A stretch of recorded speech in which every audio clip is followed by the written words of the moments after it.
Palmier means palm leaf in French, and it's the name of these really pretty little rolled up cookies. In classic shops, we make palmiers out of the puff scraps. But the thing I love the most about the Dawn frozen puff sheets is that they're so consistent that I don't need to make these out of scraps. I can let the palmiers take center stage.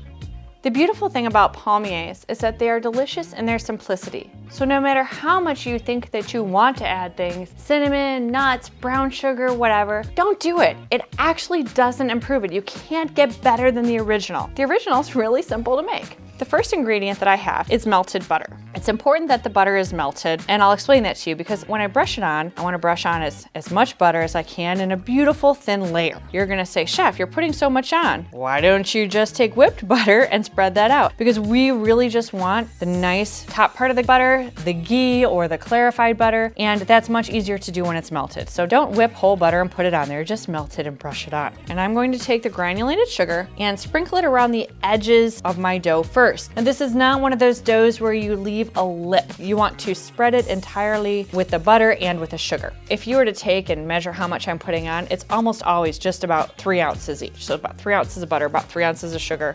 After that, there are 2 ways to finish making up the palmiers. Some people roll them in. I personally like the folded look a little bit better, so that's what I'm going to do, but either one is right. So we're going to start working at each edge and move inwards.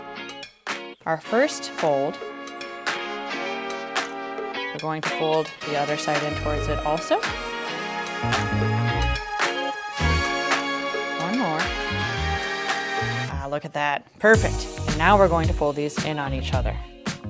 You can see that because I used that nice sugar sprinkle at the bottom, my dough comes up easily. I'm going to slide the dough sideways. You can see the shape of my palm leaves is coming out already, and I'm going to start slicing. We're going to slice the end off first because we want the cuts to be clean and neat. It's about 1/3 of an inch thick. Since we folded it, it's going to puff out. So make sure to give your cookies plenty of room to spread on that sheet tray. Notice when I make the cuts, I am going down clean and neat. I am not sawing back and forth. That's important when cutting pastry.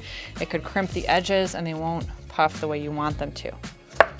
Bake the palmiers at 375 degrees. At about 15 minutes or so, flip them all over. Now, you'll notice as you're baking them, they'll have a little caramel pooling underneath. Your baker's spidey sense is going to say to flip the palmier into a clean spot on the sheet tray. That's actually what you don't want to do. You will flip directly into the caramel so that you'll see a beautiful caramely cookie on both sides.